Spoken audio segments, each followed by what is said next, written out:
Our politicians just bring in policies too, for sure. Incidentally, we have several more stories. The legislature was carefully crafted to 22.2% inflation rates as of April this year. What does that say about where we are as a country? I think Nigeria has resorted to being resilient. Before you call a police station, before they even leave, they'll take permission from I don't think there's really anything on ground to improve. the struggle with ASU strike. The Minister of Education volunteered and said, give me 2 weeks. It was a lie. The president never gave me any deadline.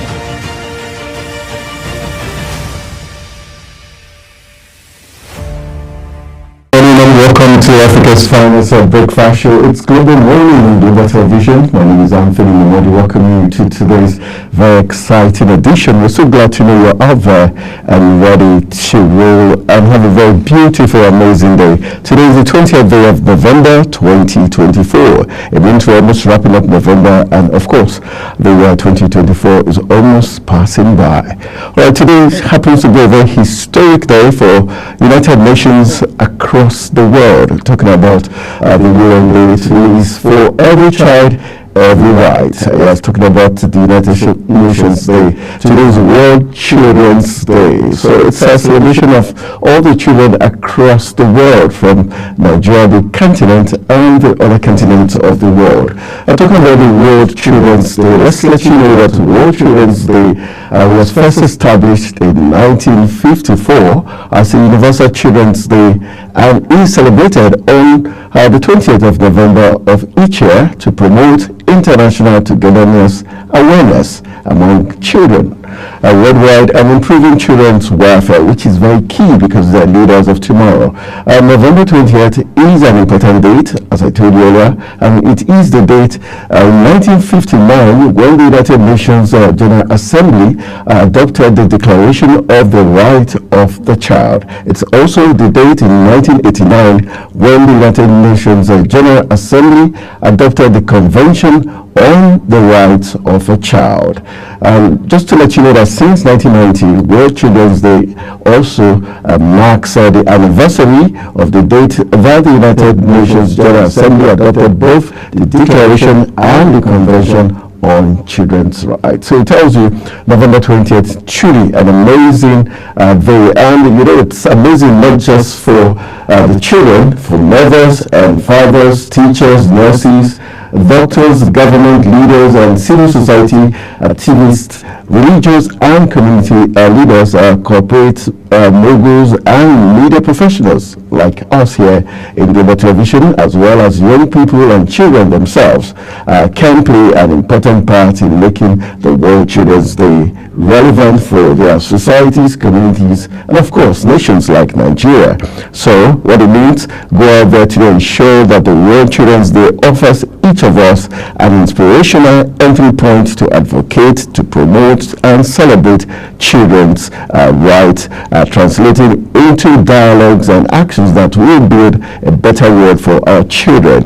And once we do that, we know we're going to be building great leaders of tomorrow. So I hope you go there and do your own quota to celebrate Children's Day. Meanwhile, we've got some very important message from the United Nations Secretary General in the person of Anthony Guterres, whose picture, in case you don't know, will be on the screen soon. Anthony Guterres says on the World Children's Day, we celebrate the youngest members of our human family. Today is also a moment to recognize the enormous challenges children face in our deeply divided and often violent world. So that's the message from Anthony Guterres as we celebrate the World Children's Day. Alright, so we're hoping my producers will up the pictures of the children as they laugh and celebrate World Children's Day. And for this year, 2024, it's all about for every child, for every right of a child. That's what we're celebrating today, talking about the World Children's Day. And of course, the United Nations Secretary General has already told us the essence of today and the fact that the children need all the support they need, especially in this time when the world and the children face a deeply divided and violent world. Today is not just for the children, it's also for the black continent. Talking about the 54 countries that make up Africa, we are celebrating today also. As today is also the United Nations Africa Industrialization Day. So 20th of November, truly special. It said accelerating Africa's industrialization through the empowerment of the African women in processing for an integrated market. That's the theme for this year's African Industrialization Day. Just to let you know that industrialization development is a critical importance for sustained and inclusive economic growth in African countries. Industry can enhance productivity, increase the capacity and capability of the workforce, and generate employment by introducing new equipment, new techniques. Industrialization with strong linkages to domestic economies and will help African countries achieve high growth of rates, diversify their economies, and reduce their exposure to external shocks. These will substantially contribute to poverty eradication through employment and wealth creation. All right, just to inform you that it was in July 1989 that the Organization of African Unity, then OAU, but now African Unity AU, conducted its 25th ordinary session of the Assembly of Heads of State and Government in Addis Ababa, Ethiopia, and the African Industrialization Day was announced on November 20th during this section. So it makes it a very interesting day. But just to know that within the framework of the second industrialization development decade for Africa in 1991 to 2000, the United Nations General Assembly in December 1989 proclaimed 20th November Africa Industrialization Day. So we are celebrating Africa and what it has in store for us. All right, before we go into looking at what the papers are saying this morning, we just have some tidbits, some interesting happenings in the world's biggest black nation, Nigeria. And I'll be taking you through all the things playing out in the presidency. Very interesting talking point. Not the views of global television, but stories hitting the trending lines in Abuja, Nigeria's capital. Let's just let you know that some news came out. Very interesting. Says that the Minister of the Federal Capital Territory, Abuja, talking about Nelson Wike, has denied a report purporting that he was barred from the Aso Rock presidential villa. A report that an independent journalist, Jackson Ude, in his post on his verified X handle, alleged that the minister was barred from Aso Rock when the Indian Prime Minister Shri Narendra Modi visited President Bola Tinubu. Jackson claimed that Wike was drunk when he received the Indian Prime Minister at the Nnamdi Azikiwe International Airport, Abuja, on Saturday. According to him, an anonymous security officer spoke to him from the presidential villa, clearing the air. Wike, in a statement issued by his media aide Larry Olayinka, countered the claim, insisting that the FCT minister received the Indian Prime Minister as directed by Mr. President. Contrary to Jackson's claims, Olayinka said Wike was on Sunday morning at the hotel to perform his duty of leading the visiting Prime Minister to the presidential villa. Okay, so that makes for a very interesting talk, and in the coming days we'll get to see if this is true. But up to now, Jackson is still spinning lies according to the FCT minister's media aide. So we'll be looking at that very interesting talking point.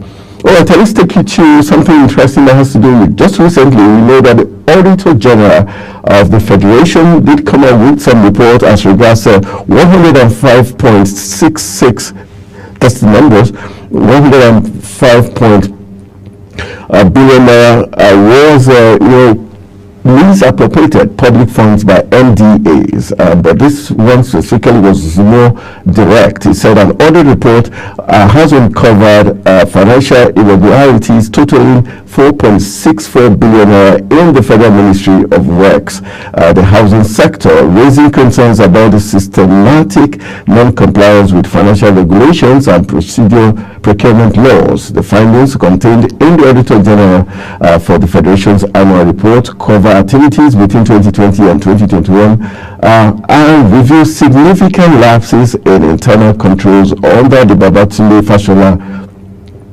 And the former Minister of Works and Housing, the report details several issues, including payment made without paper documentation and extra budgetary expenditures, mobilization fees exceeding approved thresholds, and contract awarded without following due process. The sum of 1.08 billion was paid from the government integrated financial management information system account without the requisite payment vouchers, violating the paragraph 601 of the Financial Regulations 2009, and also 546 million was transferred to project accounts without adequate documentation or budgetary provision. So the Attorney General, the Auditor General, beg your pardon, report attributed these anomalies to weak internal control mechanisms in the ministry and warned of risk of such a fund misappropriation and loss. Very disturbing there coming out from the Ministry of Works.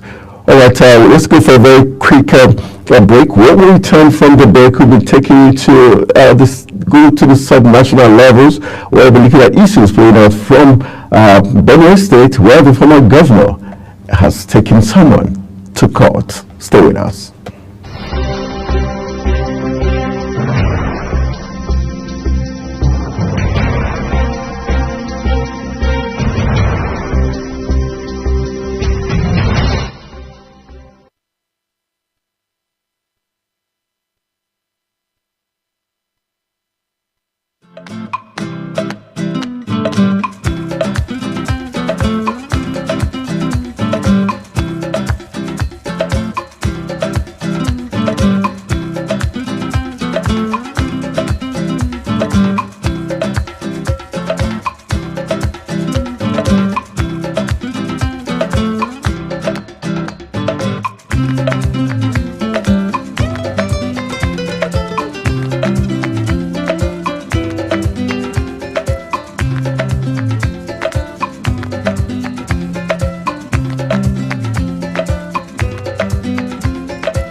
Welcome back from that quick break. We're still giving some tidbits as regards things playing out in Nigeria here. All right, we're going to the sub-national levels. We're taking to Benue State, where the former Benue State Governor Samuel Ortom has demanded that the special advisor to Governor, that's talking about the current governor of Benue State, in the person of Governor Hyacinth Alia, the special advisor to the Benue State Governor on Research and Documentation, Aaron Dona, retract the allegations of financial irregularities he recently leveled against him, or be prepared to prove the claims before the court of competent jurisdiction.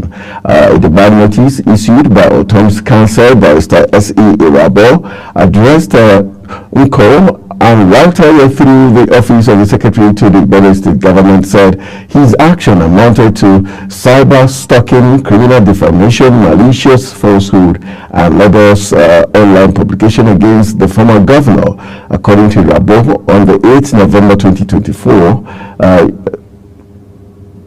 the said officer did cause to be published on his Facebook timeline an insidious publication against their client with the headline, "May God Almighty never allow the wickedness of an Ortom to overshadow his glory." What followed this banner headline was a godless cacophony of mischievous, malicious, and malevolent webs of lies that bordered on the utterly ridiculously. He went further to allege that Nko's publication on social media deeply harmed Ortom's hard-earned reputation in the eyes of the public. So we'll be seeing how this is going to play out. Who alleges has the burden of proof, says those in the legal field. So let's see how this is going to pan out in the coming weeks. All right, from Benue, let's take you to the recently inaugurated governor of the state. Talking about Edo State, where the Edo State governor, Senator Monday Okpeholo, has sacked staff of the Bender Newspapers Corporation Limited, the publishers of the state-owned Nigerian Observer. Reports say that the staff were employed by the immediate past governor of the state, Godwin Obaseki, while reorganizing the state-owned media parastatals for efficient productivity and wide-range dissemination of information to members of the public. During that period, all workers of the organization were deployed to various ministries, departments, and agencies except one information technology staff, while casual staff were all relieved of their appointment. Report says that the immediate past governor leased out the printing section of the establishment. It was gathered that the staff of the section have been on strike over non-payment of about 3 months as salary. In place of the sacked staff, the state government appointed Sylvester Obo as interim head to oversee the day-to-day running of the corporation. And a statement by Dr. Desmond Agbana, the permanent secretary of the State Ministry of Communication and Orientation, said the appointment of the interim head was as a result of the dissolution of political appointees of the establishment by Governor Monday Okpeholo. And so this is playing out in Edo State. So we're asking the question, is this all about getting anything that has to do with Godwin Obaseki off the mark, or is this total probing into Obaseki's era and making sure that the right things or right processes were followed in getting everything running for Edo State? All right, we'll be going for another quick break. Hopefully, when we return from this break, we'll be looking at what the papers are saying this morning, and hopefully we'll be getting one of our guests that joined us via Zoom to help us look at the big headlines in the papers. Remember, today is November 20th, very historic day. Today is the World Children's Day, and we're celebrating with the children of the world, especially in the Black continent of Africa. We're celebrating with all the 54 children in the African continent, first of all with Nigerian children who are simply amazing. And today is also the African Industrialization Day. So 2 very important dates in the United Nations calendar, and we are part of it, and we're celebrating it, being truly Nigerians and truly Africans. And so that's for you to remember today, November 20, truly very special. Let's go for a quick break. When we return, we'll continue with Africa's finest breakfast show, Global Morning. Stay with us.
to Africa's finest breakfast show, Global Morning, and we're still in a big shout out today, November 20th, a very historic special day.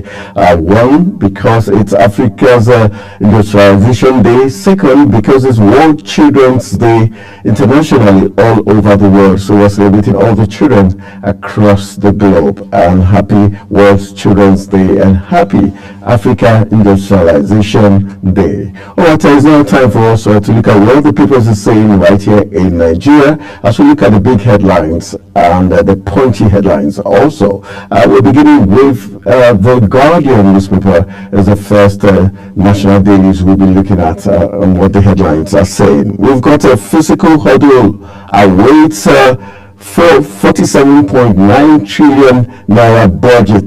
MDA's mobilization capacity is what it says on the Guardian newspaper this morning. Headline: physical hurdle awaits 47.9 trillion naira budget.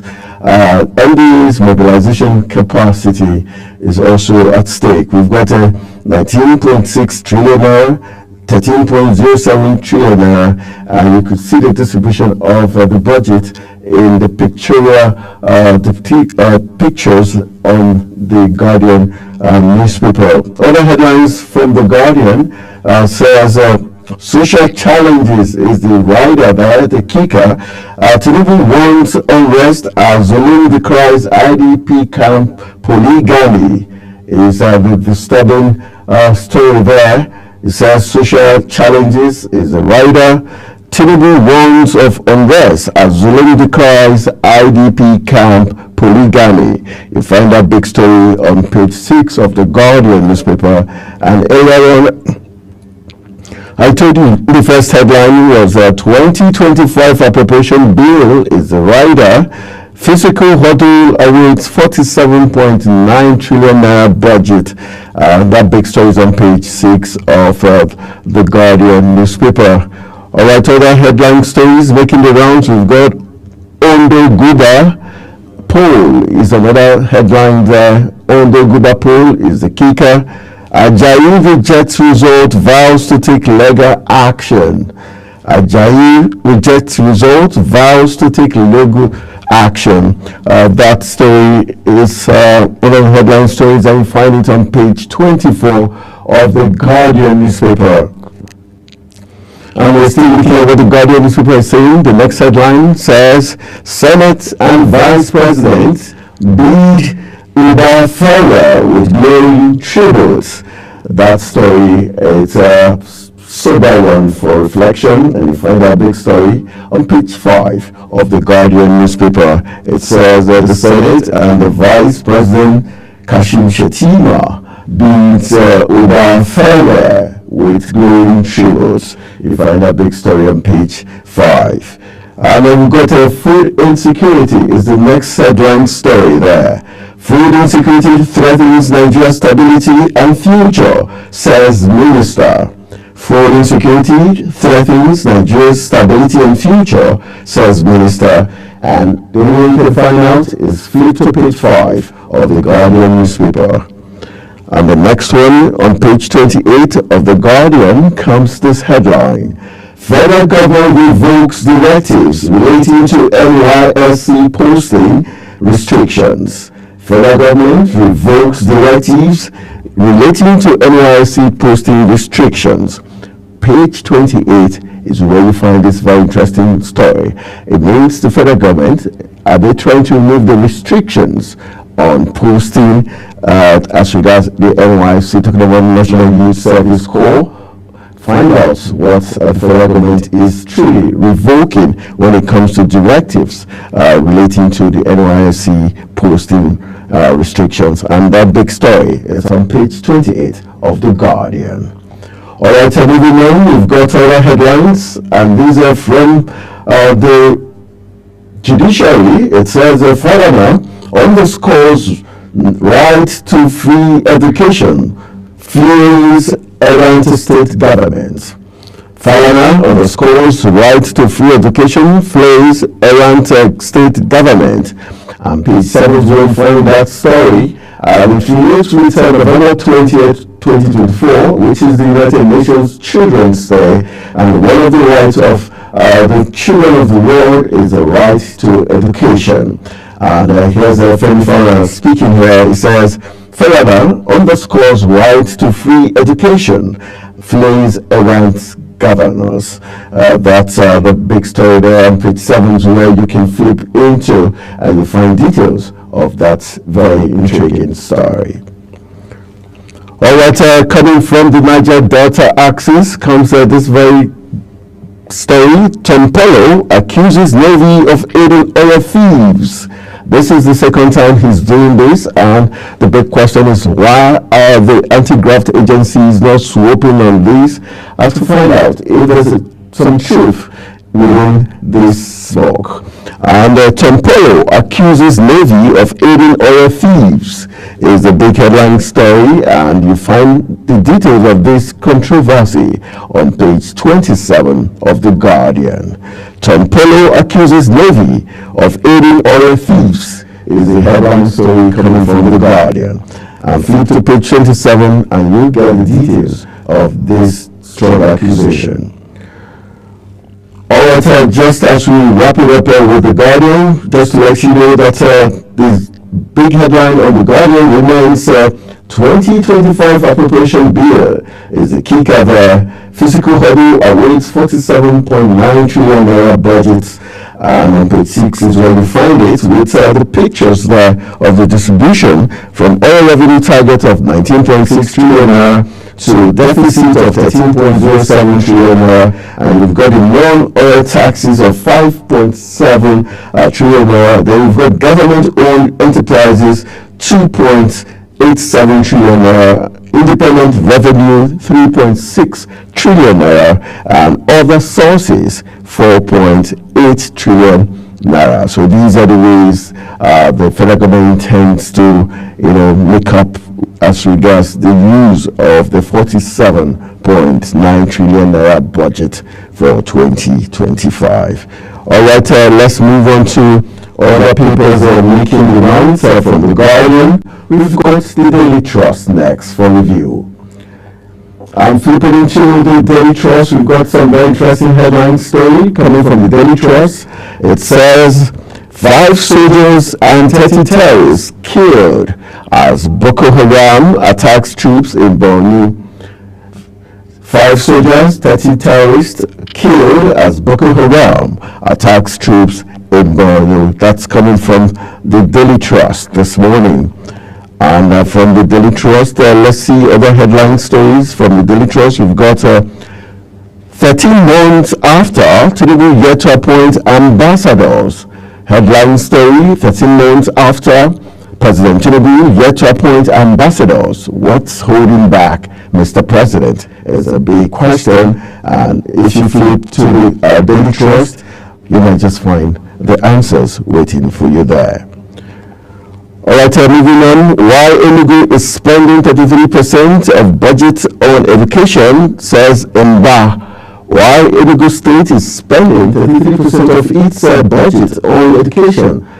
You find that if you flip into the Daily Trust, and 33% way above what the United Nations had marked for education at 24% at least, and that's a good one for Enugu State. All right, let's move on to other headline stories. It says, traditional rulers not afraid of governors, says Sultan. Traditional rulers not afraid of governors, says Sultan. That's the big headline story there, making the rounds. Say no to project greater than educating youths. Say no to projects educating youths. Alright, those are the headline stories making the rounds. Alright, other headline stories says Nigeria's debt profile to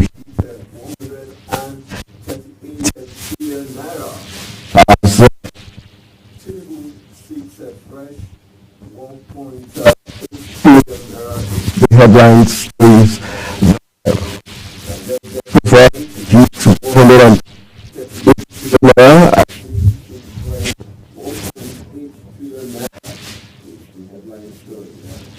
people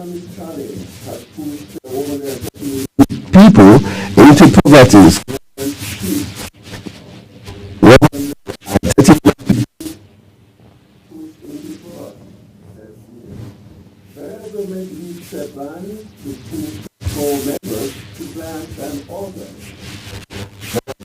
Lifts a ban to post call members to banks and others. Then we've got seats. Nigeria leads G20 leaders. Story.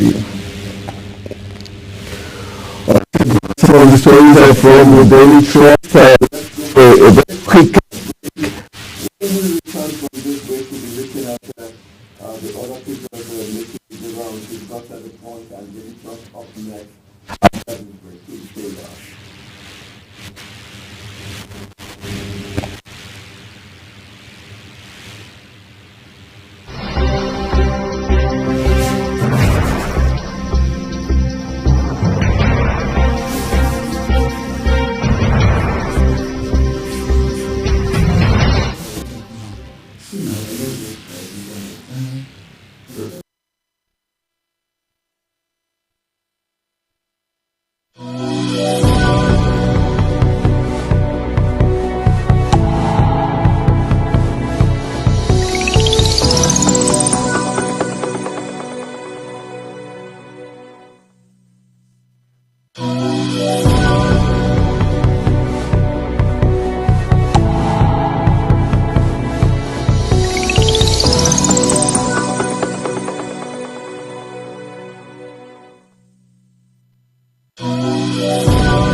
Time check.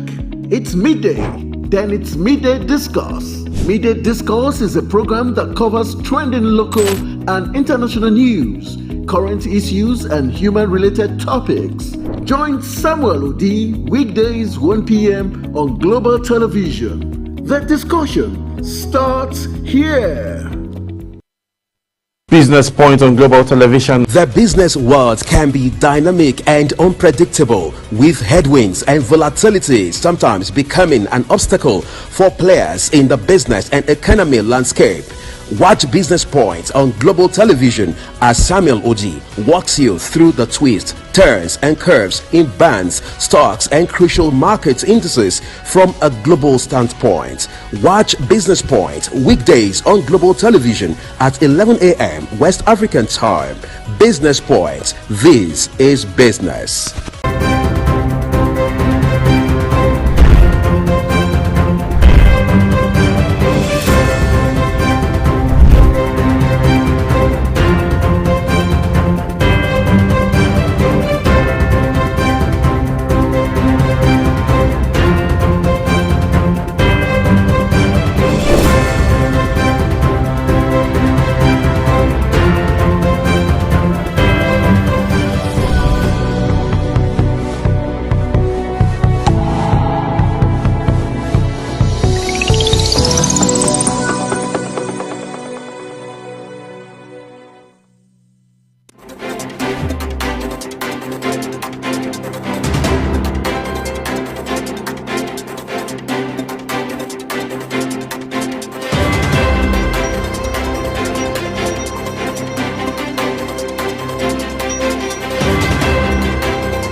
Barely 10 minutes to the top of the hour, where the Global AM news will be hitting your screen. Let's look at the Daily Times and what the Daily Times has in store in terms of the headlines. It says INEC promotes 1,731 staff, reinforces commitment to career development. INEC promotes 1,731 staff, reinforces commitment to career development, is the strong headline story from the Daily Times.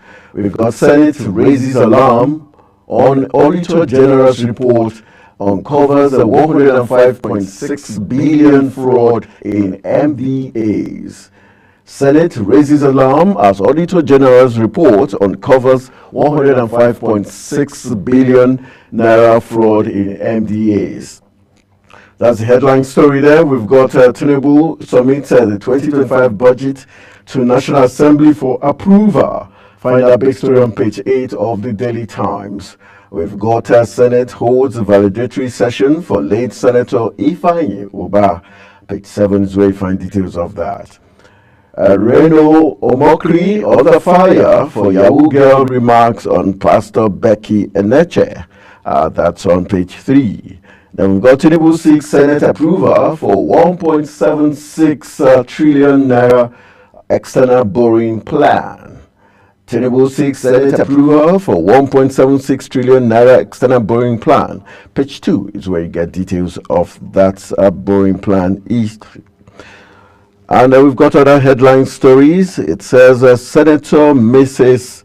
Okaligbo seat was earned, not allocated, as falsely claimed by Senator Ndume. Says Senator Mrs. Okaligbo's seat was earned, not allocated, as falsely claimed by Senator Ndume. That's coming from it feels like a southeast pitched against the northeast in that story. Senator Mrs. Okaligbo's seat was earned, not allocated, as falsely claimed by Senator Ndume. Chief Izuora speaks. We've got Tinubu seeks a Senate confirmation for INEC commissioners. Page 9 is where you find details of that story. And that's how we call it a wrap on the Daily Times. Let's see what the Punchy headline says on the Punch newspaper.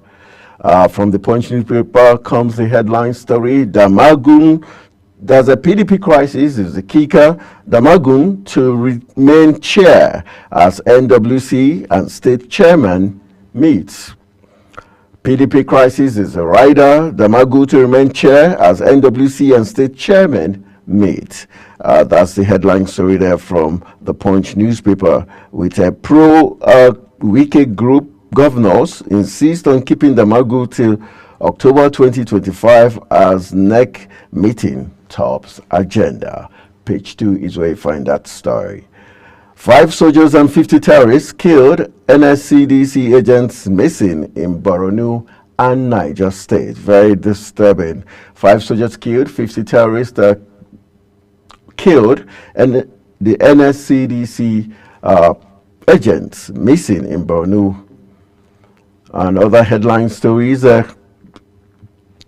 We got 4 UK-based Nigerian students jailed over street fight.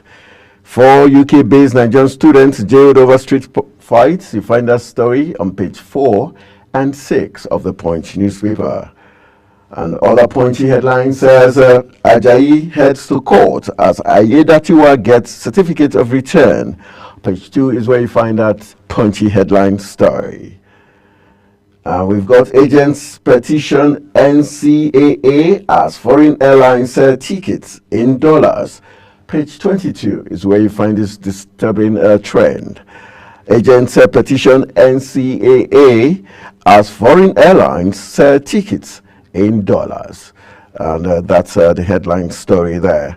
Then we've got other story, picture story from the Punch newspaper. Says tribute as Senate holds validatory session for late Ubah. That's the headline stories there. And then we've got AG, that's talking about the Auditor General uncovers 4.6 billion unapproved spending in Umahi's ministry is the headline story, and page 21 is where you find that big story there. We've got oil and gas sector. We've got the headline. Punchy headline says Dangote refinery begins petrol export to West African nations. Page 21 is where you find out which of the West African nations is already getting Dangote fuel exported to their domain. And now we've got on page 2 of the Punch newspaper, this Punchy headline says APC and PDP governors disagree over oil revenue sharing. APC and PDP governors disagree over oil revenue sharing is the Punchy headline there. All right, those are the Punchy headlines from the Punch newspaper. Let's quickly take one more before we call it a wrap. Let's go to the Leadership newspaper headlines there. Says terrorists attack soldiers in Borno, many feared dead. This is from the Leadership newspaper. Shetima, senators pay tribute to late Ifeanyi Ubah. And we've got CSOs, experts kick against 1.767 trillion naira loan request. Civil societies and experts kick against the 1.767 trillion naira loan request by Mr. President. That's coming from the Leadership newspaper. And we've got Tampolo alleges complicity in oil theft as Navy defense self. We've got 95 million Nigerians lack access to sanitation services, says UNICEF. 25 die of cholera, 15 hospitalized in Sokoto.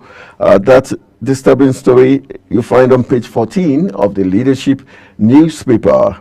And we've got Nigeria ranked 7th in number of students in US is the headline story there. All right, let's move on. The last headlines there were taken from the Leadership newspaper. We've got we are losing husbands to court killings. That's from Edo women there. We're losing husbands to court killings. A very disturbing occurrence there from Edo State there. And that's how much time is going to let us take as we look at all the headlines making the rounds in Nigeria's national dailies. We'll go for a quick break. When we return from the break, we'll be having the Global AM News to get you updated and informed. Stay with us.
Time check. It's midday. Then it's Midday Discourse. Midday Discourse is a program that covers trending local and international news, current issues, and human-related topics. Join Samuel Odi weekdays 1 p.m. on Global Television. The discussion starts here. Business Point on Global Television. The business world can be dynamic and unpredictable, with headwinds and volatility sometimes becoming an obstacle for players in the business and economy landscape.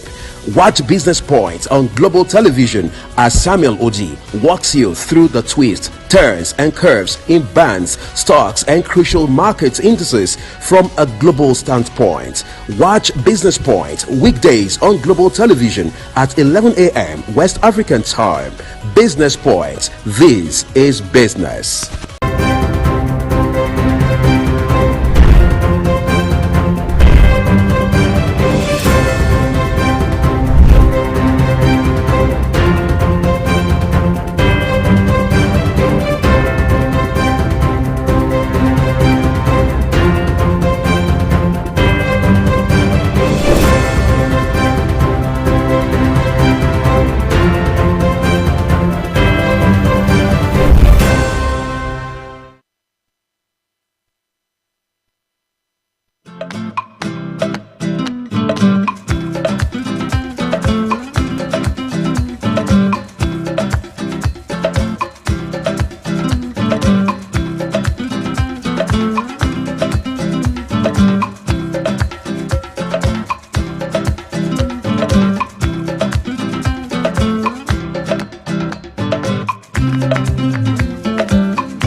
our viewers in Nigeria and around the world to AM News on Global Television, coming to you live from the nation's capital, Abuja. I am Anthony Momodu. A quick reminder that Global Television is on DSTV channel 365 and free to air on Nikon Sat. Members of the House of Representatives from the northern part of the country have raised fresh concerns over 4 tax reform bills currently under consideration in the National Assembly. They spoke at an interactive session organized by the House of Representatives with the members of the Presidential Committee on Fiscal Policy and Tax Reforms. The bills, particularly the proposed amendment to the distribution of value-added tax VAT revenue, have sparked widespread debate. The Nigerian Tax Bill 2024, which is expected to provide the fiscal framework for taxation in the country, and the Tax Administration Bill, which will provide a clear and concise legal framework for all taxes in the country and reduce disputes. The maiden edition of the Tertiary Education Trust Fund's National Research Fair and Exhibition, holding at the Eagle Square in Abuja, has brought together innovators from around the country, showcasing different inventions. The exhibition is aimed at bridging the gap between research, innovation, and the market. Ramsey Enoch Agbo, who has been following the event, now reports. Right here we are live at the Eagle Square in Abuja, where the maiden edition of the National Research and Exhibition Fair is happening. This is multi-air cyclone system for kaolin beneficiation. Kaolin is a solid mineral abundant in almost every state in this country. But it is very useful in the production of paints. It is used in the production of rubber, used in production of rubber making, in plastic, and in ceramic materials. This machine here is called movable Bambara nut shelling and cleaning machine. It's a sheller. And this project came as a result of the wastages we encountered. Most farmers produce this Bambara nut, but because of the tediousness of the processing, sometimes it ended up wasted. What we have here is our products, innovations from Delta State Polytechnic of Nwachukwu. What you are seeing here now is what we call DSPG Smart Campus. It's actually a model, and it tends to solve problems of security on campus, revenue generation, power solutions. Our vehicles are e-vehicles. They run on lithium batteries and they are rechargeable. This one can be charged either directly with electricity, or you can charge it with the solar panel that it is carrying. These are people from different universities, individuals that have come up with different ideas. Ramsey Enoch Agbo reporting for Global Television. President Bola Ahmed Tinubu has approved the restructuring of the State House Media and Communications team, redesignating the roles of Sunday Dare, Daniel Bwala to, alongside Bayo Onanuga, serve as official spokespersons for his administration. The president recently announced the appointment of Sunday Dare, former Minister of Sport and Youth Development, under former President Muhammadu Buhari-led administration, as Presidential Special Advisor on Public Communication and National Orientation. Similarly, President Tinubu announced Daniel Bwala as former critic and spokesperson for his main opposition candidate, Atiku Abubakar's campaign organization during the 2023 presidential elections, as a new addition to his communication team.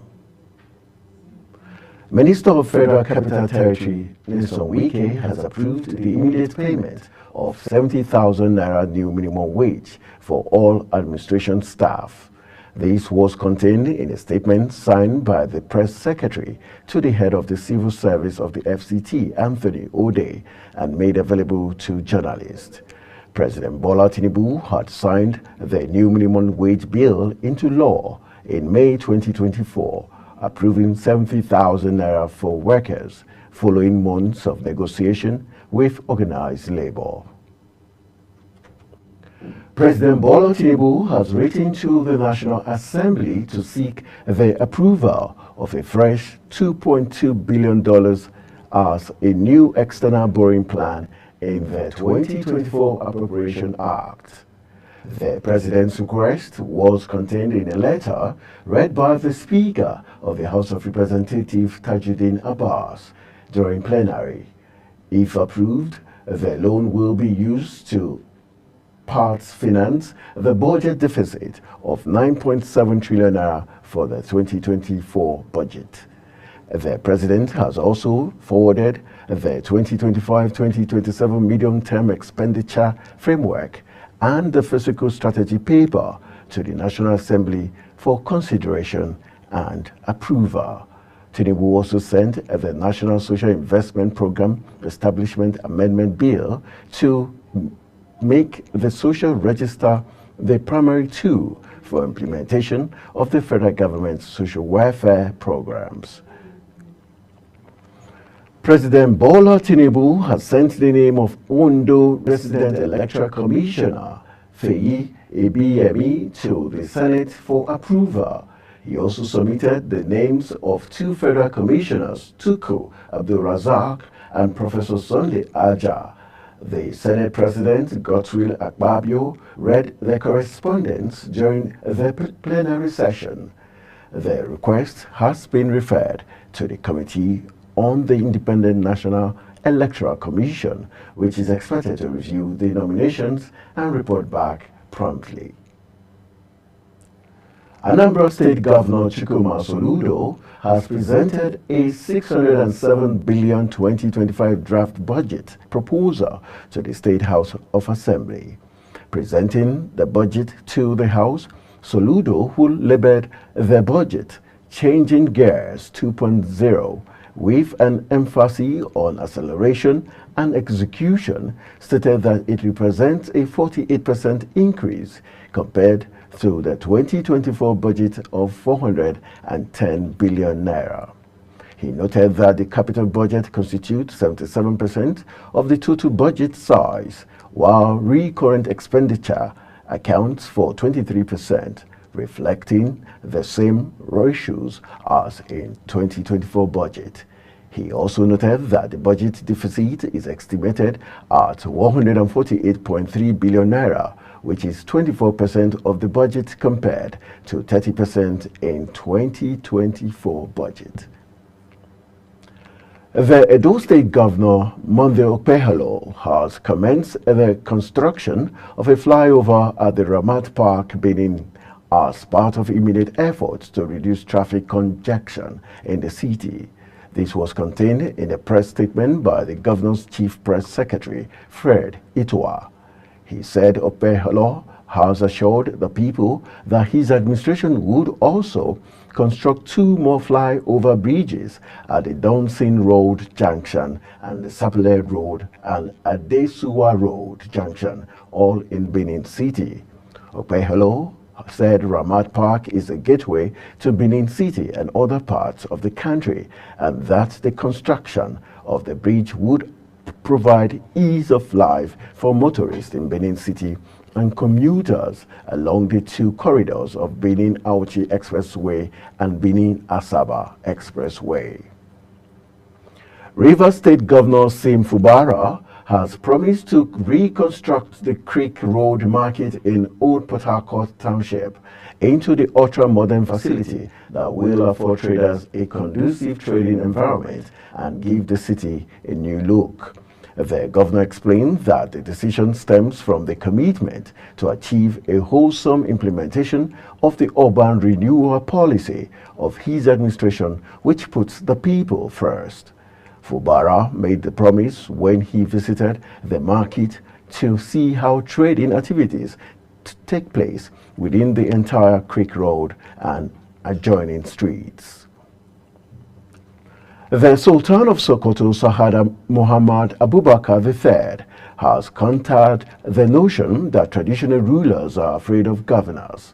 The Sultan says traditional rulers were ruling the country even before Nigeria got independence, adding that as monarchs they have more stake and understanding of the country than governors. He stated these at a stakeholders roundtable on Northern Nigeria Youth Development organized by the Sir Ahmadu Bello Memorial Foundation in Abuja. Former Governor of Niger State, Babangida Aliyu, said traditional rulers are afraid of their governors.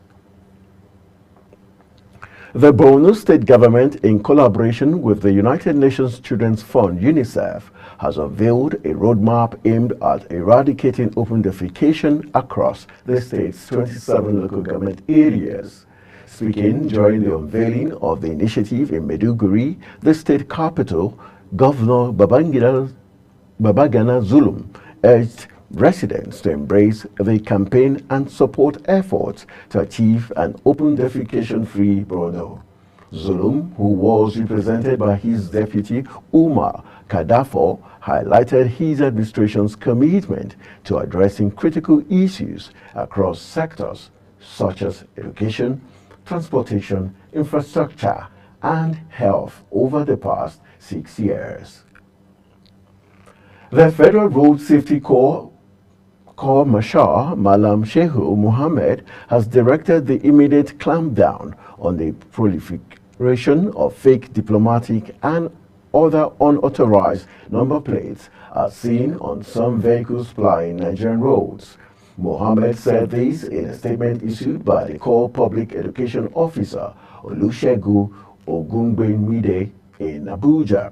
The FRSC boss said that the directive had become necessary in line with the administration's proactive approach towards contributing to enhancing national security.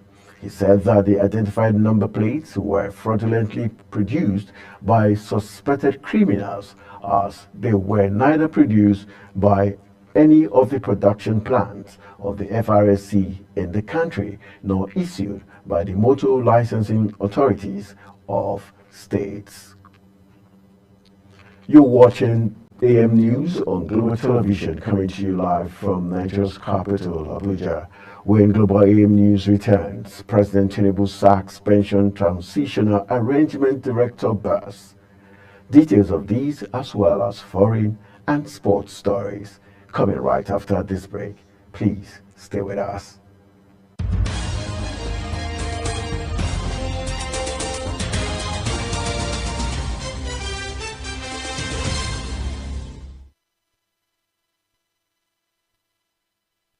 Back from the break. In business, the Naira has weakened by 2.31% or 38.12 Naira on Monday at the National Autonomous Foreign Exchange Market to 1,690 Naira 37 kobo to a dollar, compared to 1,652 Naira 25 kobo to a dollar that it had closed the previous week. The FMGQ data shows that the daily turnover stood at $173.14 million, indicating a 42% decline from $296.63 million on Friday.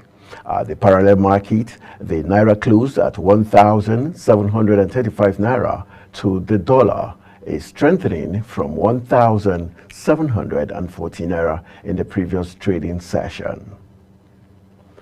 The Director General and Chief Executive Officer of the Nigerian Meteorological Agency, NEMET, Professor Charles Anosike, says the agency is positioned to climate-proof the economy by providing timely weather and climate information.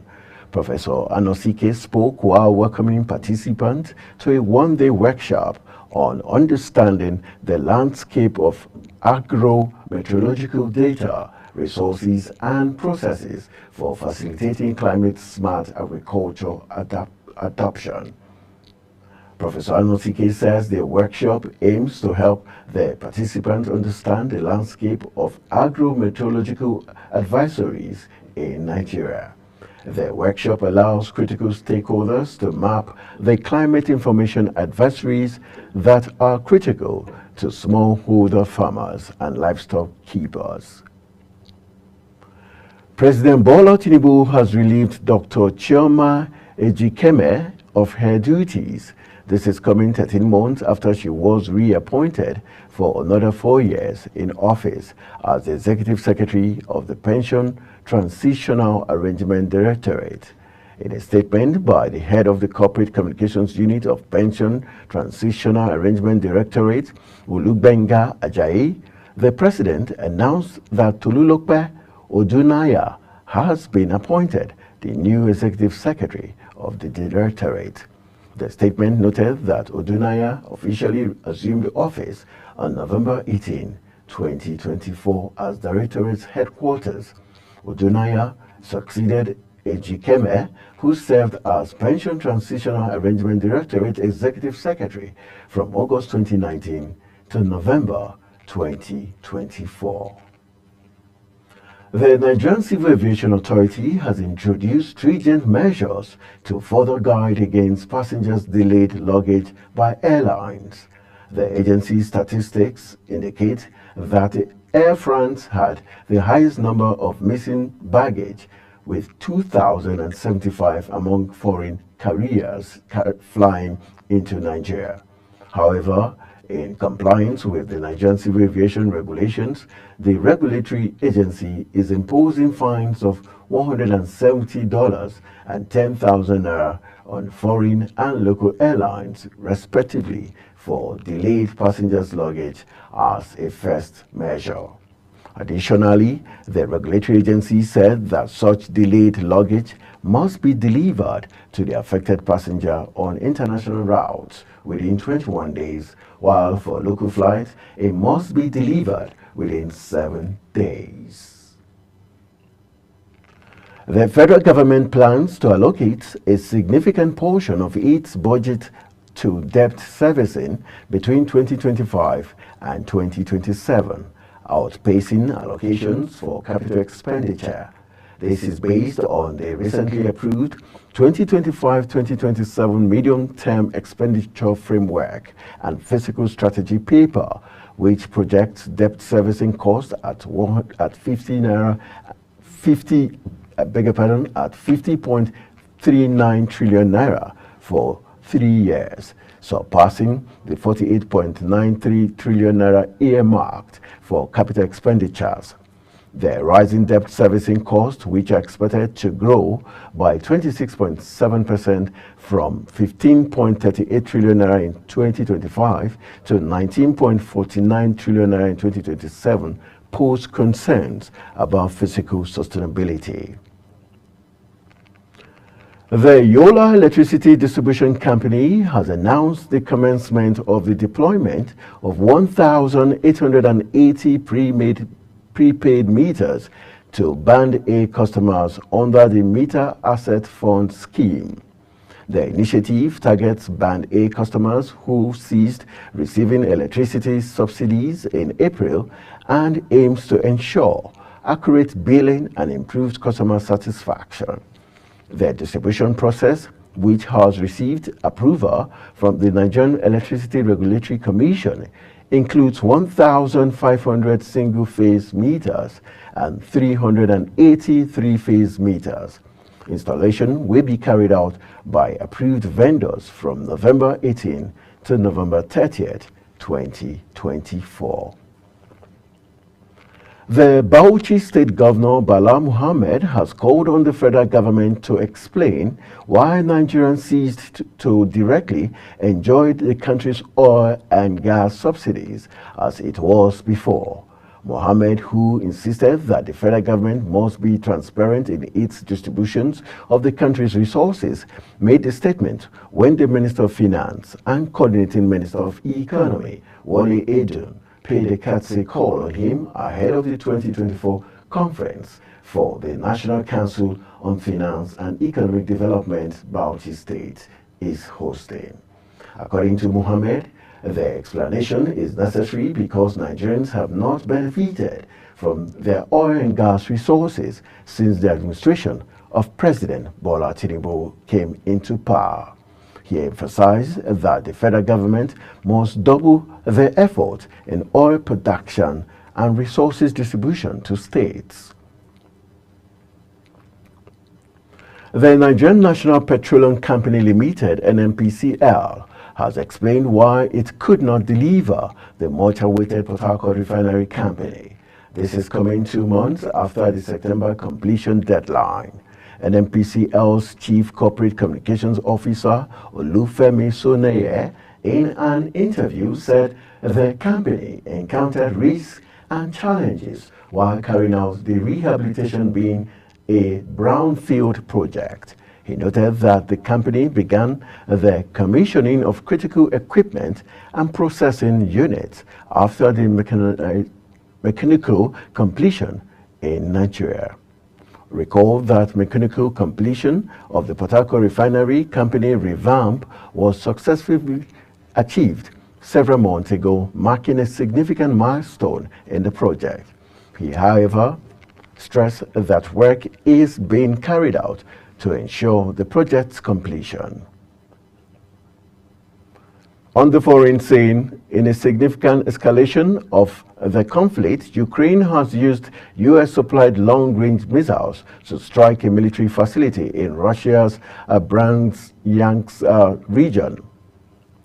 This marks the first confirmed use of these weapons since Washington authorized their deployment.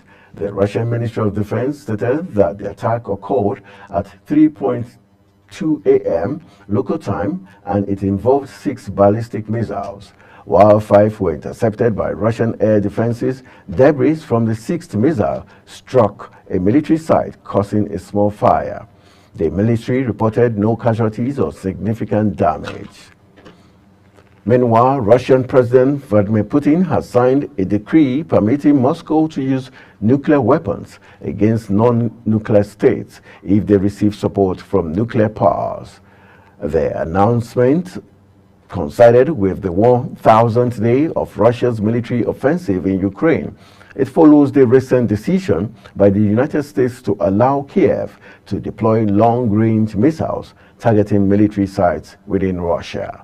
Kremlin spokesman Dmitry Peskov clarified that the new policy treats aggression from a non-nuclear state supported by a nuclear power as a joint attack.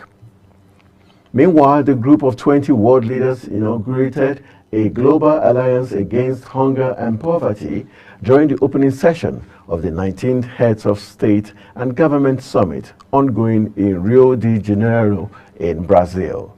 The alliance, signed by all member countries, empowers the task force to implement practical activities between 2025 and 2030 to accelerate the elimination of hunger and reduction of poverty.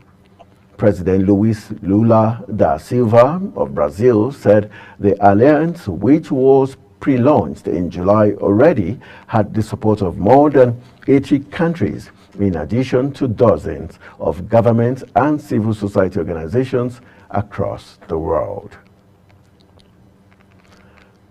Paraguayan President Santiago Peña was hospitalized after falling ill while attending the G20 summit in Rio de Janeiro, Brazil. Paraguayan authorities made this known in a statement. According to the statement, the president was treated at the Samaritano Hospital in Rio due to an indisposition. 46-year-old Peña was taken to Samaritano Hospital in Botafogo, neighboring Hood, for treatment after experiencing what officials described as malaise in the afternoon. In a medical bulletin, the hospital stated that Peña underwent diagnostic tests and his condition was later described as stable. Canada has increased the permissible work hours for eligible international students during academic terms from 20 to 24 hours per week. Canada's Immigration, Refugees and Citizenship Minister, Mark Miller, stressed the intent behind this policy change, saying the change will give students more flexibility to manage their time and gain practical experience while maintaining their focus on academics. The decision builds on remarks Miller made in October 2022 when he emphasized the importance of work experience for international students. And running into the world of sport, acting chairman of the Senate Committee on Sports, Senator Ned Nwoko, has rewarded the semi-finalists at the just concluded 10th Senate President Under-18 Boys Football Competition with 10 million naira. In the finals played on November 17 at the Old Parade Ground Sports Complex, Area 10, Abuja, Greatness Sporting Club of Ebonyi State edged Qatar Academy of Borno State 7-6 on penalties after a goalless draw in the regulation time to emerge champions. Meanwhile, Kebbi Selected came third after defeating Tanko Baba Academy of Nasarawa State 5-4 on penalties after a 2-2 draw in regulation time. Super Eagles forward Ademola Lookman and goalkeeper Stanley Nwabali have both been named in the final 5-man shortlist for the CAF Player and Keeper of the Year awards, but defender William Trust Ekong missed out on the final list. 3 weeks after releasing the initial long list, CAF has officially unveiled the top 5 nominees in each of the men's categories of the upcoming CAF Awards 2024 set to take place in Marrakesh, Morocco by December 16. Atlanta Europa League hero Lookman leads the final shortlist for the Men's Player of the Year award, along with Ivory Coast Simon Idingra and Guinea striker Sehu Gurasi and Morocco's defender Ashraf Hakimi and South Africa's goalkeeper Rowan Williams. And that's how we call it a wrap on the Global AM News. I am Anthony Momodu. Thank you for watching.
Business Point on Global Television. The business world can be dynamic and unpredictable, with headwinds and volatility sometimes becoming an obstacle for players in the business and economy landscape.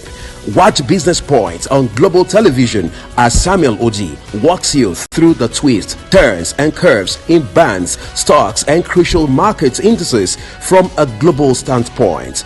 Watch Business Point weekdays on Global Television at 11 a.m. West African time. Business Point. This is business.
check.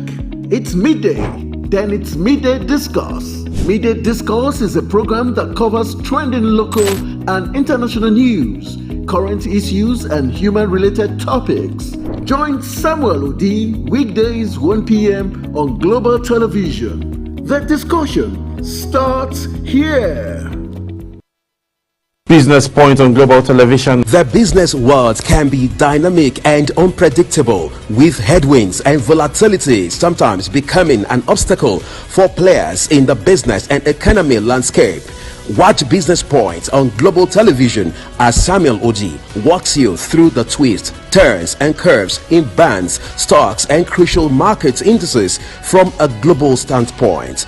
Watch Business Point weekdays on Global Television at 11 a.m. West African time. Business Point. This is business.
Time check. It's midday. Then it's Midday Discourse. Midday Discourse is a program that covers trending local and international news, current issues, and human-related topics. Join Samuel Odi weekdays 1 p.m. on Global Television. The discussion starts here. Business Point on Global Television. The business world can be dynamic and unpredictable, with headwinds and volatility sometimes becoming an obstacle for players in the business and economy landscape. Watch Business Point on Global Television as Samuel Odi walks you through the twists, turns and curves in bands, stocks and crucial market indices from a global standpoint. Watch Business Point weekdays on Global Television at 11 a.m. West African time. Business Point. This is business.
From the Global AM News, you're still watching Global Morning, and we're still in the mood of celebration as we know that today is the World Children's Day, and the theme of this year is for every child, every right. And the World Children's Day was first established in 1954 as a Universal Children's Day, and it is celebrated every 20th November of each year to promote international togetherness awareness among children. And we're also celebrating the African Industrialization Day, which is November 20th also. And so we're celebrating everything there is African, as the theme for this year is accelerating Africa's industrialization through the empowerment of African women in processing for an integrated market. So that's what we're doing on this day. Right, while we're in the mood of celebrating, we still have some issues that are pending in Africa's biggest black nation, Nigeria, and it has to do with issues concerning our national life, as the big issue has to do with the fact that the Auditor General of the Federation has uncovered 105.6 billion naira fraud by MDAs, and also an audit report has also uncovered financial irregularities totaling 4.64 billion in the Federal Ministry of Works, raising concerns about systematic non-compliance with financial regulations and procurement laws. This is very disturbing, and that has inspired us for our discourse today, this morning, on tackling as preventing misappropriation of public funds, using with the mark on the leadership question: why is this reoccurring? Why is this a reoccurring decimal? Is what we're trying to find out today. And no better person but one of Africa's finest minds when it comes to leadership and nurturing leaders, in the person of Benjamin Alika, who is the CEO and founder of Global Leadership Commission and Academy, who is joining us via Zoom and joining us from the Federal Capital Territory to help us look at this very important question. Good morning, Benjamin Alika. Thank you for joining us on Global Morning. Good morning, Tony. Always a pleasure. Thank you so much for having me this morning. Thank you. And thank you, Nigerians. I mean, well, let me say it's, we have a lot of things to say concerning our nation when it has to do with our nation. You know, so it's always good to have the opportunity to be here. Thank you. All right, we're very concerned about the Auditor General's report, which says 105.6 billion naira has been uncovered as misappropriation of funds, public funds by MDAs, and also we zero into also the 4.64 billion naira in the Federal Ministry of Works. Raising concerns of the systematic non-compliance with financial regulations in tandem with the procurement laws of the country. As someone who is an expert in leadership, nurturing leaders and leadership training with your commission, the question is the leadership question about this. What do you think are the real problems in terms of leadership while we continue to have these issues of public funds mismanagement? Well, this is a massive question. It's not just about leadership, though leadership is central and cardinal. So issue of national financial probity and management. There's no doubt about that. But this is where I'm sure that Nigerians will realize what is actually going on. I mean, from my own perspective, from what I can see, that we're not just faced with real leadership crisis situation. We are faced with institutional failures, national failure, and human decline. Let me tell you why. What you are saying is that there is a rapid decline of the capacity of institutions to hold itself accountable. That's the first challenge. The institutions are losing capacity to hold itself accountable, from the executive to the judiciary to the legislature. Now, if you look at what the Senate Committee Chairman on Legislative Compliance, there was something he said during the Legislative Oversight Workshop, where he made that statement recently, that he expressed his worry that the MDAs are failing to honor invitations extended to them by the National Assembly to explain their financial activities. What does that tell you? That's an institutional crisis. So it means that the public servants themselves are becoming or coming to the place where they are no longer subject to the rules, regulations, and the laws of the nation state. Not all of them, definitely. There are a lot of great people in the civil service, in the public sector, in political leadership, but very many at the same time, and especially from the institutional point of view, are coming to the place of lawlessness, real lawlessness, because that is what the issue of Procurement Act non-compliance is. A public procurement non-compliance is about. The financial regulations non-compliance, because it means that these guys are not conforming to the laws, to the rules of public governance. And so when you have a situation where the public servants themselves are no longer governable, then it takes us to the next situation that for me is, Nigerians should become wary about, which is that we're coming to a point where Nigerians, including the public servants themselves, are no longer having faith in the nation. Because that's what this is all about. Because if you have faith in our collective destiny, if you have faith in our collective well-being, our future as a nation, now you won't sabotage the national rules and interests. Now, ultimately, what that is leading us to is the weakening of the national resolve, national will. And when a nation begins to decline to that state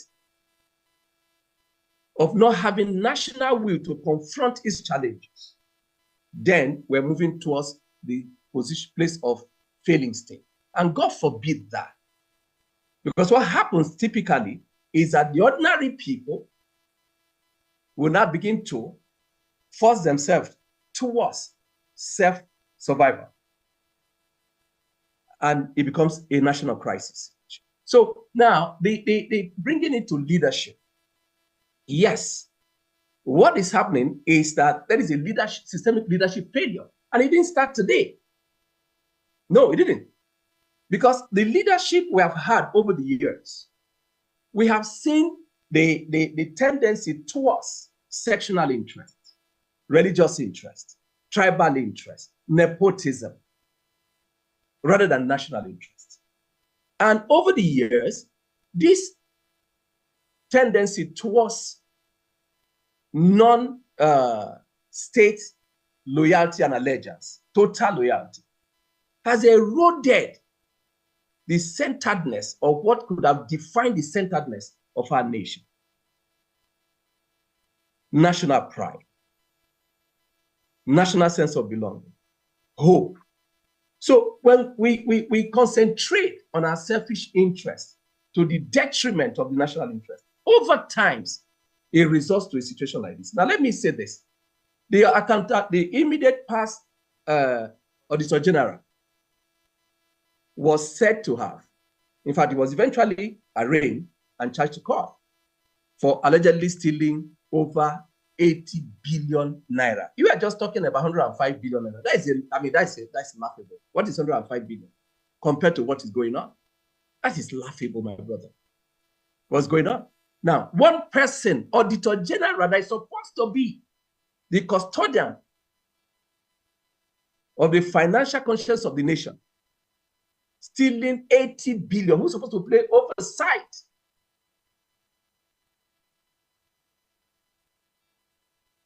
Over financial probity of institutions of governance, stealing 80 billion. Meanwhile, don't forget that he was to replace the past, his successor, who was alleged, I think that was 2015, to have also stolen 2.5 billion. Now, he replaced someone else who was alleged to have stolen 2.5 billion and ended up stealing 80 billion naira. So you see that we are faced with a major crisis situation as a nation, moral crisis. And so now leadership, especially from the head, has the responsibility to actually arrest a national drift towards crisis situation. Now, but the problem is whether the head, in terms of, for instance, the president, has that capacity, has a moral authority to enforce law and order or financial probity within the institution to hold the institutions accountable. Now, let's even take it further. We have a nation where you have EFCC, you have ICPC, you have several units in the Nigerian police force designed to provide financial investigation and enforcement in terms of probity, all right? And to hold them accountable where there is misappropriation. Now, despite all of these institutions or agencies of government that are designed to ensure that there's financial probity in the system, what are they doing? How is it that the more institutions we create to maintain oversight over these MDAs, the more corruption we see? So here is where the real issue is. To you now is let's look at the issue of the anti-graft agencies and those acts and procedures that are supposed to be followed. We know that before these monies are embezzled, someone approves of them before these monies are disbursed. What do you think is wrong with those gatekeepers in terms of the financial institutions who should require presentation of certain documents to show that it followed the due process and it has been signed off before they release these funds? And for the anti-graft agencies, for instance, this report that has been unveiled by the Auditor General, are you worried that the anti-graft agencies are not swooping on these MDAs already, rather than staying quiet or mute, as if they are not aware of this very rot taking place at the MDAs? Everybody is aware of everything. That is the truth, including yourself and myself, including those who are gatekeepers. Now, the reason for setting up this institution, typically outlines their responsibilities. Just like the distinguished senator said, right, that the legislature has legislative oversight over the MDAs. So also the financial investigation agencies, they understand their roles. Okay, they understand their roles. Everybody understands their roles. But the issue here is the conflict between self-interest and national interest. That's what the issue of corruption is. So we are faced with a systemic corruption that involves so many people. Now, most of the time, when you listen to the leadership of these agencies, they tell you the frustration they face with the court system. All right? I'm a lawyer. I practiced law for about 15 years. I understand what I witnessed in the legal system of Nigeria, from the police to the lawyer, to the lawyers themselves, to the judiciary. The problem is a human problem. It's a human problem. So we have a nation of people, or a nation where majority of the citizens, especially if just citizens generally, and then the public sector, have no sense of accountability and responsibility to their nation and even to themselves and to their conscience and to their God or to the Constitution. All right, and that takes me to something else. Sorry, I just want to. I'm just looking at everything holistically. Now, let me give you an example why things are difficult in terms of having to have real leadership oversight over the system, all right, that ensures probity and accountability, and that these public officials follow due process. Now, somebody, I will mention the minister. The moment he was announced and he resumed, he said while the very next day of his resumption, the secretary, what they call them now, the permanent secretary of the Department of Government, where he's meant to head, came to him with about 3 Ghana must go, filled with money, dollars. And he asked him, why? What is this for? He says, so that he will be able to meet his personal expenses. He said, what kind of personal expenses? You hear what I'm saying?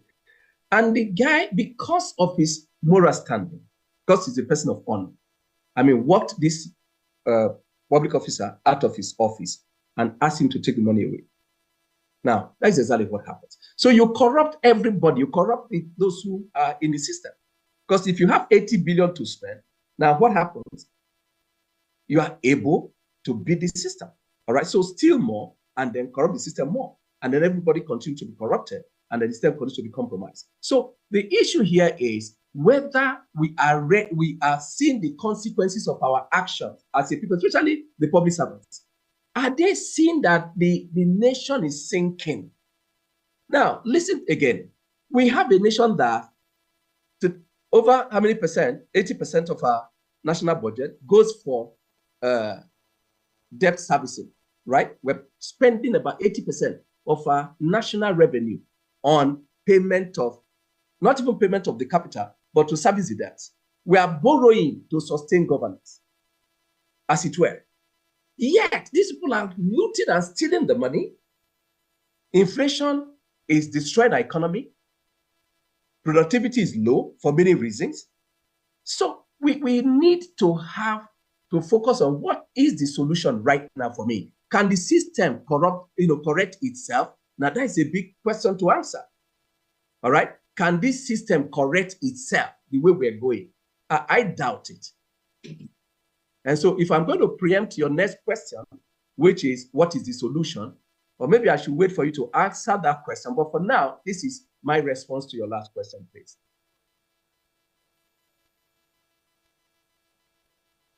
As we are unveiling all the troubles, the problems, the challenges, from your perspective as a lawyer who has practiced in Nigeria and also someone, a consultant for leadership growth and leadership nurturing, can you provide some solutions to how best we can prevent public funds mismanagement? Okay. Now, before I go there, okay, let me say one more thing. Why I said that we are a nation that is declining. You and I here knows that this money, when they are stolen, is not just eaten and spent by the person who is taking the money, but those around him or her. All right? So we have a nation where people who are stealing are celebrated. And when they come to their families and their neighborhood, they are celebrated.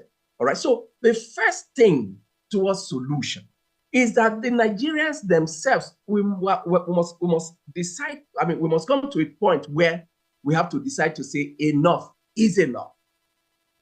Both the person who is stealing and the people who are receiving and celebrating. All right. Meaning that we need a value revolution as a nation.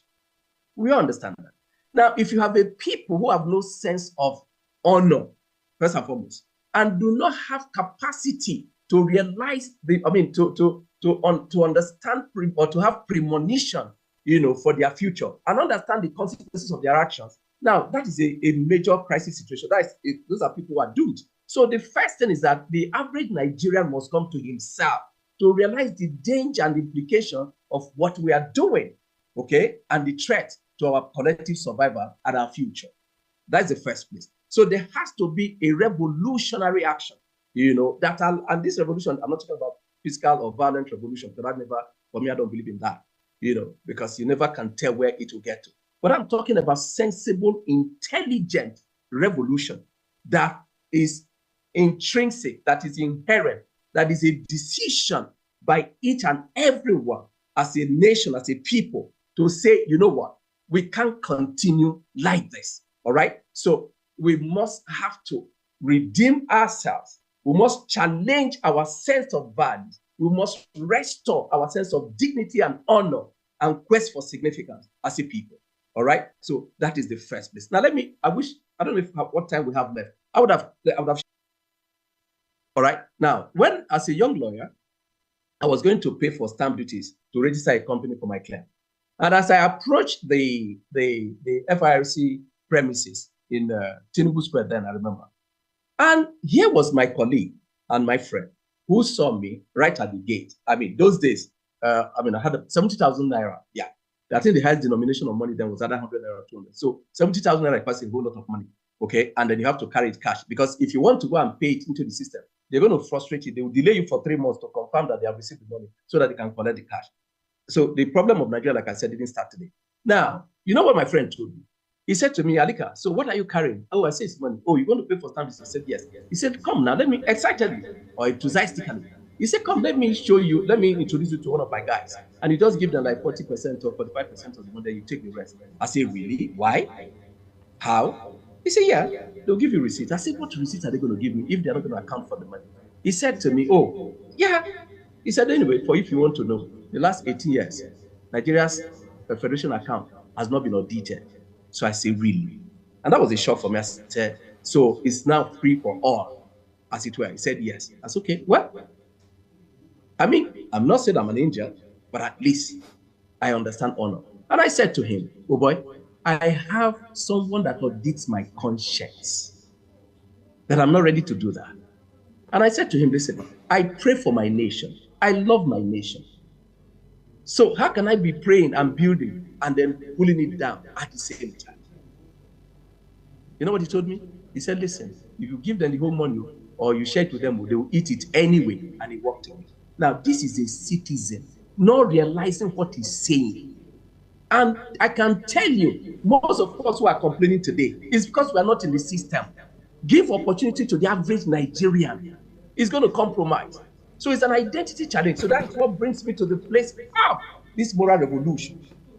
All right? So with national revolution, that will have to define who a Nigerian is as a citizen, the responsibility of citizenship, because we don't have it. We don't have it.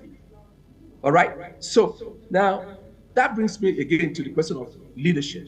We also need leadership revolution. I always talk about leadership revolution. So when, for me, my focus in leadership development is not just developing positional leaders. No, we're not just thinking positional leaders. No, we're thinking leadership as a matter of culture, as a matter of individual potential to be a leader, to lead. Everyone is created with the potential to lead and the purpose of leading. So if only Nigerians can be enlightened enough to realize their potentials as leaders and then begin to lead from wherever they are. We have ideological leaders, we have socio-economic leaders, we have political leaders, we have spiritual leaders, we have leadership. So the idea is that when we begin to develop a culture of leadership, which underscores the human requirement for competence, for vision, for for embodying the aspirations of his generation, all right? Responsibility, accountability, vision, like I said. Now, when you have all of that incubated or endued in the heart of the average citizen, then you see that we begin to make progress. Leadership culture is critical for every Nigerian, okay? And I can also say this to you, that those who have held sway in the political arena have also deliberately, intentionally, and relentlessly did so much to ensure that Nigerians are not empowered, which is part of the corruption, all right? So that has to be reversed. We need exemplary leaders who will set the pace, okay? Now, the question again is, will the system as it stands allow the evolution of such leaders? The question is, the answer is clear. That is going to be very difficult. So meaning that we have to be very innovative in approaching the issue of emergence of true leaders that will govern this country. Because when those at the top are exemplary, the followers will naturally follow. That it is spiritual. That is what leadership is about, leading and following. So we have to, decide, Nigerians, that we are ready to build our nation or reclaim our nation and then advance, build towards the future that we expect or we desire or we deserve as a people. Otherwise, this ritual will continue to go on. This conversation will continue to go on, without any impact. And then finally, the institutional leadership, all right? Let me tell you one of the greatest also problems that we need to resolve. The institutions have been skewed to be loyal to the person in authority rather than to the nation itself, to the constitution. And that is what is promoting the impunity of politicians and political leaders. Because they know that they can commandeer the security apparatus to protect them against the state and against the citizens. And I think this is a major problem. So in our going forward, in terms of leadership, the institutions and those who lead those institutions must realize that for them to maintain, progress or to build the nation, they must be prepared to submit themselves or submit their loyalty to the Constitution, irrespective of the implications to their own interest. All right, so but now also that brings us to the problem of how these leaders, the institutions of leaders, are chosen. All right, in the executive system of government or presidential system of government, the president has so much powers. All right, and then politics in this part of the world is also it's not developed enough. All right, to maintain the principle of separation of powers, to ensure that the various institutions are accountable to each other, or that we truly exercise oversight.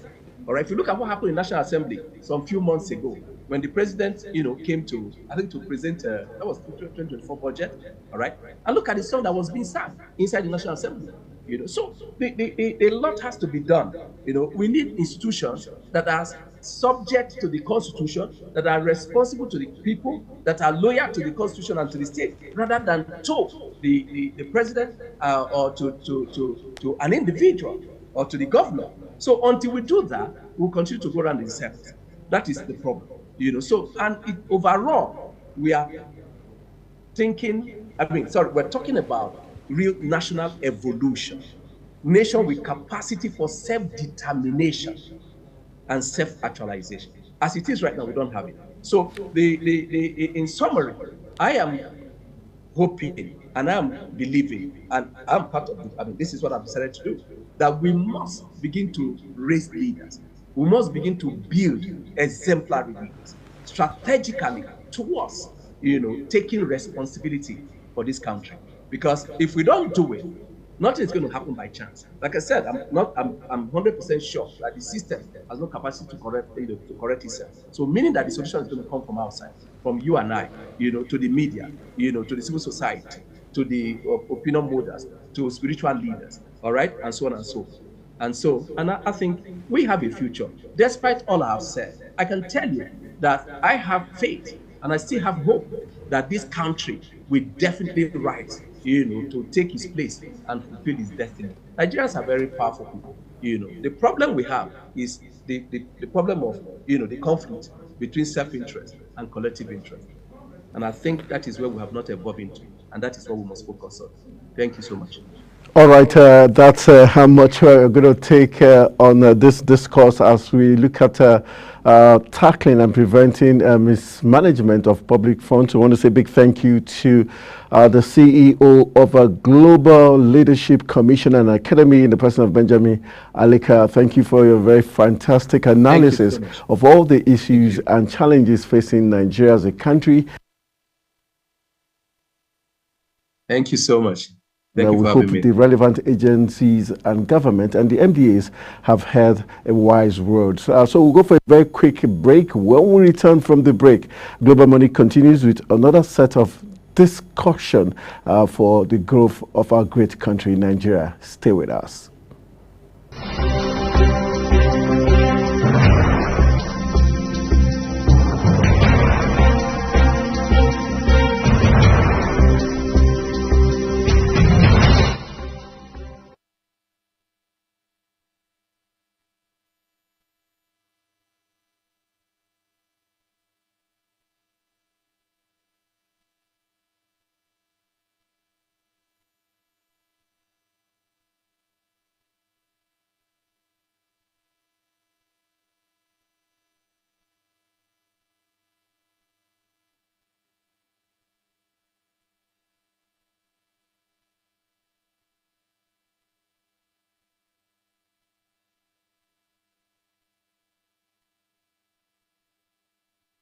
Time check. It's midday. Then it's Midday Discourse. Midday Discourse is a program that covers trending local and international news, current issues, and human-related topics. Join Samuel Odi weekdays 1 p.m. on Global Television. The discussion starts here. Business Point on Global Television. The business world can be dynamic and unpredictable, with headwinds and volatility sometimes becoming an obstacle for players in the business and economy landscape. Watch Business Point on Global Television as Samuel Oji walks you through the twists, turns and curves in bands, stocks and crucial market indices from a global standpoint. Watch Business Point weekdays on Global Television at 11 a.m. West African time. Business Point. This is business.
break. It's still Global Morning, and we're looking at issues from all point of views. And the next talking point has to do with the IMF saying Nigeria has to rethink its strategies in implementing the reforms that have been proposed to Nigeria as a way of carrying all stakeholders and the citizenry along. That's what is inspiring our discourse this morning, and hopefully our guest will be joining us in the next few seconds to look at the issues making the rounds. But we're looking at the issue that against the backdrop of the frustrations faced by Nigerians, some other sub-African countries also undergoing economic reforms. The International Monetary Fund has rolled out a set of recommendations on how to make the reforms acceptable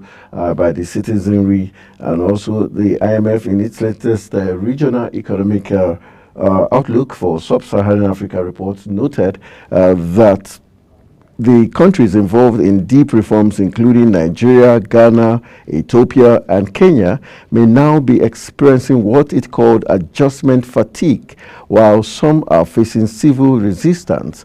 For instance, our great country Nigeria, for instance, has recorded multiple civil unrest and labor shutdowns following disenchantment with the impact of the macroeconomic reforms, especially in petrol and foreign exchange deregulations. The IMF recommendations emphasize the broad-based engagement with populations, a communication strategy clearly articulating the benefit of the reforms, forging partnership with key figures in the country, an appropriate design and sequencing of reforms, establishing complementary and compensatory measures, and fostering inclusive growth. This is what IMF is proposing for countries like Nigeria, Ghana, Ethiopia that are having deep reforms. So it goes to say that what pundits and public analysts have said that the APC government did not take consonant of the fact that there was need to clearly state out the benefit of each of these reforms, and also put countermeasures or a social safety net to help people alleviate whatever shock or sufferings these deep reforms would have caused. And also, the IMF raised a very important issue, the issue of carrying the relevant stakeholders along in this reform process, and also ensuring that there's compensatory initiatives put in place for these reforms. So it seems the IMF is getting to get the picture right, and especially with Nigeria that has suffered multiple unrest, like also suffered in Kenya, where tax reforms also did cause the death of many Kenyans, and also at a point also led to the call for the resignation of the president of Kenya, talking about William Ruto. So this has inspired our talking point for today, and hopefully our guest, who is the former chief whip of the Anambra State House of Assembly, will be here to help us look at this. Stay with us.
We've reached the business end of Global Morning, and we've got in the live studios the former Chief Whip of the Anambra State House of Assembly, Honorable Tony Uche Ezekulu, who will be doing the yeoman's job of helping us break down the IMF proposals and also looking at rejigging Nigeria's adaptation model. Let's look at how key IMF. For you, how would you describe the impact of previous IMF reform proposals? And just yesterday, the IMF came out to say countries in the sub-Saharan Africa, Nigeria, Ethiopia, should probably, the government should ensure that there's a robust, collaboration with strategic stakeholders in the country, to ensure and clear communication to the citizenry, the benefit of every reform, and also compensatory initiatives to ensure that these proposals or these reforms are well accepted. Do you think this is coming too late? And does this also support the previous, stance of Nigerians that the government did not take into consonance or put social safety nets to cushion the effect of whatever reforms they were going to engage in? Yeah, thank you so much, Tony. Good morning, everybody. You see, IMF is one organization that I seriously view with serious suspicion. When IMF was formed after the Second World War, and towards the issue of wrapping up the Europe's or the West colonization business. If you look at the history of IMF, why it was formed by the Western economists, to a very large extent, the advice they are giving to the Nigerian government may be a right in direction if you look at it on the face value. But looking at IMF and its innate and inherent nature, right from formation, the reason for its formation and other things, you see that IMF to a very large extent, as far as I am concerned and as far as Africa is concerned, IMF is an organization that was formed with criminal resources stolen by the West from Africa. During the colonization, Britain, France, Belgium, and other Western nations came here to loot, to steal, to kill, to destroy whatever God had given us and whatever achievements our forefathers have done over the thousands of years and centuries past.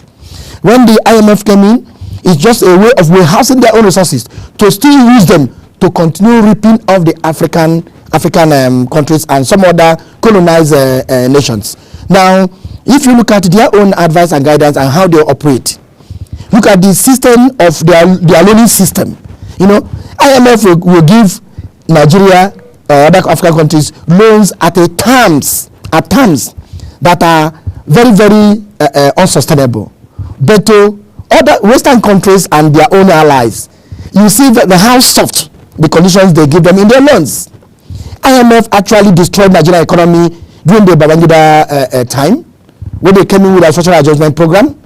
The social adjustment program, because whatever policy, economic policy or programs you put in place that does not take into consideration the local content is bound to fail. Most of them in the experts they have in IMF and World Bank, most of them are foreign and alien to our own nature and economy. And most times what they advise us, like they say, devalue our money, remove subsidy, and this and that and that, without first of all, if they are sincere, helping the government to provide the basic foundations before you start implementation. For instance, how can you tell Nigerian government to go and remove subsidies from petroleum and electricity when conditions for making Nigeria productive and exporting country are not put in place? Why wouldn't IMF make a policy to tell African countries not to be exporting raw materials from our ground, but to be exporting only processed material, and the World Bank to help us put laws that will make it that you can only take out of Africa processed material that have given value to Africa. You encourage us to continue to extract our minerals, our agricultural products, and export to you raw at a very cheap rate. You now go and process it in the West, make the whole money and come back to its levels economically. So looking at their antecedents and what they have done to Nigeria, I think no matter how good an advice from the devil is, every person that knows the operations of the devil will always take it with serious pinch of salt. You know, as far as me I'm concerned, at this point in time, it is them that advise the government about this issue of subsidy removal without actually looking at the conditions that we have in our country here. And if you look at most of the Western countries that are telling us to remove subsidy, their own countries run on subsidy. Let me give you instances. In Europe, most part of Britain, America, and most parts of the West, they subsidize food, they subsidize agriculture, they give social welfare packages to their own people. That's a form of subsidy. Because they do not have oil, they cannot subsidize the users of oil. And in the other sectors, they do so much of these things to help their local industries and factories, yes, to assist them to grow. They provide easy access to loans, mortgages, so many other things for their own countries to grow. They now come here, so now trying to help our struggling economies to stand firm. They now start imposing or advising or pressuring for our countries in Africa to take policies that will be destructive to their own citizens. Now they are now trying to advise us to ensure you carry out the stakeholders while the damage has been done. Look at Britain. That's one of the key countries that control the IMF, and also France. Britain has one of the highest reserve of gold in the world, but Britain does not have one single gold mine in Britain.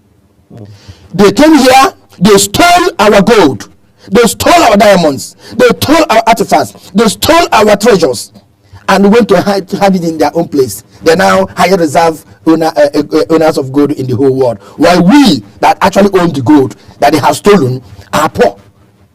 So, as far as man is concerned, African countries should look inwards and find indigenous economic policies that will make us grow. They should go back to our ancestral systems of doing things. Like, for instance, in Igbo culture, there's subsidy for everything, that's mortgage in everything. Igbo culture, right from the ancient traditions of our people. That's why you call, like, let me give you for instance, Okenye. Once you are up to 70 years and above, you can no longer work. You become Okenye. Okenye means share giving. The people in the community start contributing for you. They contribute to do your farm, they contribute to mend your house, they contribute to work for you, that because you have become an elder statesman. Then you come to the essence of Ogbenye, poor, the poorest of the poor. That's why in Igbo culture, there are people that are not people. Before the white men came and destroyed our system, we do not have people that are abjectly poor in Igbo land. Not at all. There are no beggars in Igbo land. Not at all. Because our system will have a key economic system that works, policies that work on social welfare, called Ogbenye, is the poorest of the poor. Ogbenye. Ogbenye means community, give. So there's provision in the community that if you are rich, you contribute to a certain aspect of your wealth for taking care of the poorest of the poor. That's why people don't pay. They're not poor. Like if you're a farmer, for instance, if you finish farming and harvesting your yams, you must leave some yams in the farm so that the poor can come and extract them for their own survival. That's the system that has been working for us until we employed and then assimilated hook, line, and sinker all the criminal intended policies of the West, colonizers, the IMF and the World Bank, and that's why our economy have been destroyed. Okay, finally, the final question. In terms of what would you say is making our leaders not see, this behind the smooth screen, that this doesn't work for the good of the nation? Can we put it down to corruption or self-interest against national interest? Yeah, I'll let you know that it is the corruption of our electoral system, corruption of our population census system, that they try to make sure that African countries are ruled by not the best, but by the worst, those that have baggages, those that they have something on they can control, so that they can still use those so-called leaders who are actually rulers to still fleecing our economy and our country, because they'll be pandering to their own policies and programs, and they're still helping them to still be stealing these resources and taking it back to them. most of these African leaders, if you see, as they steal resources from our countries, like Nigeria and other things, we all have examples of how these things are done.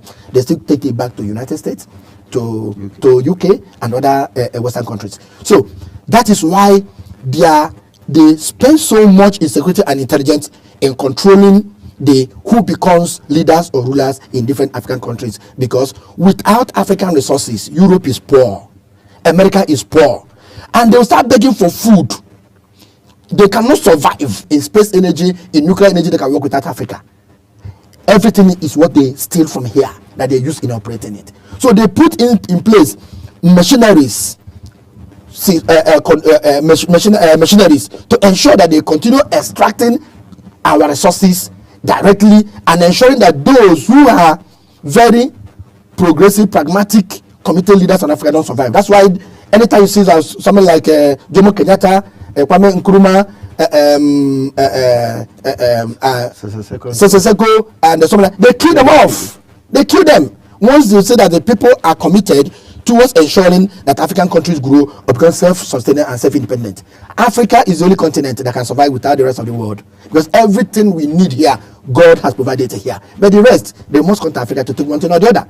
That's why they are doing everything possible, spending so much energy, time, resources, intelligence, security, and other things to ensure that they make sure that we don't have leaders that can stand and make Africa stand. Because immediately Africa stands and becomes self-sustaining, West will go down. So this is a war going on, economic war. All right, this is where we're going to end the show. I want to say a big thank you to the former Chief Whip of the Anambra State House of Assembly, the President Honorable Tony Uche Ezekwelu, for his very resounding analysis of this talking point as regards the IMF reform proposals and how Nigeria can adapt whatever proposal to benefit the country and its citizenry. I want to say thank you very much for joining us. Thank you, Tony. All right, that's how we call it a wrap on today's edition of the program Global Money. I want to say thank you for joining me from 7 a.m. until this very moment where we close shop. Our sports will be coming up next with all the big stories for you to enjoy. Stay with us.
Welcome to Global Morning. The death toll from flooding. Most time our politicians just bring in policies too, for sure. Incidentally, we have several more stories. The legislature was carefully crafted to 22.2